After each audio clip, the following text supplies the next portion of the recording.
about what we have just witnessed. It is difficult, Mr. Speaker, to deal with a fact which is on record, that a cabinet secretary expected to appear before a House of Parliament is writing to the Speaker while the session is on to say he cannot appear. And the reason given is in State House. Mr. Speaker, I will say two things and try to be not too emotional about it. One, Article 132 of the Constitution, functions of the President. The President is accountable to Parliament, the President himself, to Parliament. Article 153 of the Constitution, the Cabinet is accountable to Parliament. Mr. Speaker, those two articles read together place the Parliament of the Republic of Kenya at such a position that when you are required to appear before either a committee of Parliament or a plenary sitting of Parliament, then everything else must stop. Mr. Speaker, this is just plain reading of the law. And you know, when now I see my brother, my very good friend, the Senator of Kericho, who is also the majority leader, getting emotional and saying that Senator Sifuna should be taught a lesson. Mr. Speaker, I'm wondering, between Senator Sifuna and the CS for Treasury, who needs to be taught certain lessons? Mr. Speaker, just allow me to finish. Mr. Speaker, this is a serious matter. In fact, Mr. Speaker, this is so serious. And you know what? Let us test our own powers and privileges as Parliament. Let us put that to test. Mr. Speaker, you can order the Sergeant at Arms or the Inspector General of Police to present the Cabinet Secretary for Treasury here today, this morning. Mr. Speaker, you know, we cannot say that Parliament has been disregarded, and every time that we are disregarded, then we permit those people that disregard the Senate to continue doing their things and doing bad manners. Lastly, Mr. Speaker, Senator Cheruiyot, you should not feel bad when Senator Sifuna says that the CS Treasury is learning bad manners. Point of order, just a minute. Oh, Savannah. Thank you. Thank you, Mr. Speaker. Mr. Speaker, at the sitting of the Senate Business Committee yesterday. What is your point of order regarding what is... no, I thought you were giving me an opportunity. No.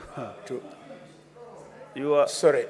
I thought you had concluded. You are very experienced member. I am very sorry. When you raise a point of order, you are standing on a point of order. Speaker, I thought you had concluded. What is your point of order? I thought you...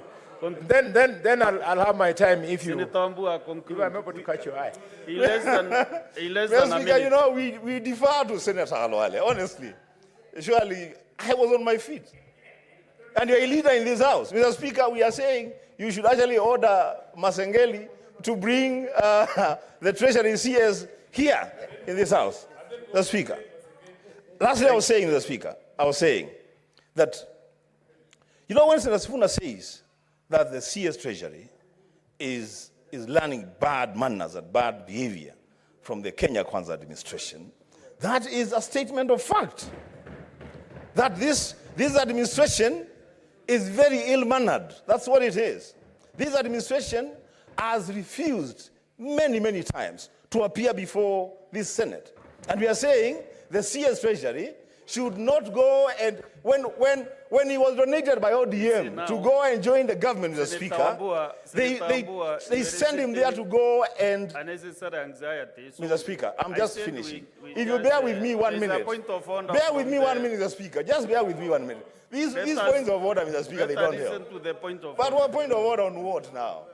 What is out of order now? There is majority. Mr. Speaker, just allow me to finish. Just allow me to finish, Mr. Speaker. I have 1 minute. Just 1 minute. Yes, Majority Leader. You know, I was willing to allow these cheap shots to pass.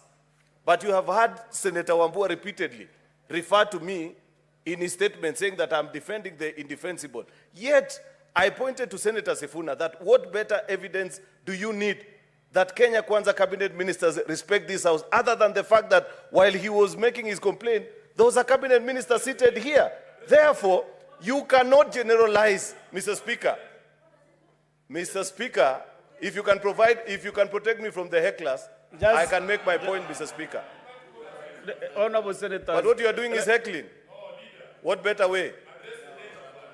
Mr. Speaker, it is not a statement of fact what Senator Wambua and Senator Edwin Sifuna are stating, that Kenya Kwanza ministers do not honor summons to this house. I have demonstrated that there is one in the house this morning, Mr. Speaker.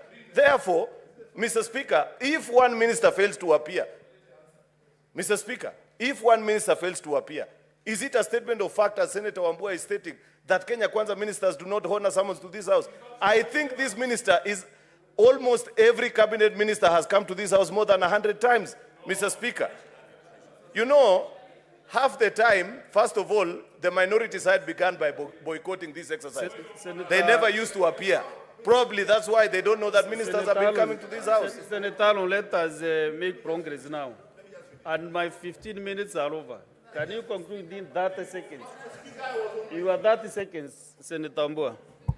Mr. Speaker, I was saying, and I conclude, that when the CS Treasury was donated by ODM to Kenya Kwanza, I listened to the Azimio leader saying that they have been donated to go and teach those people how to do things.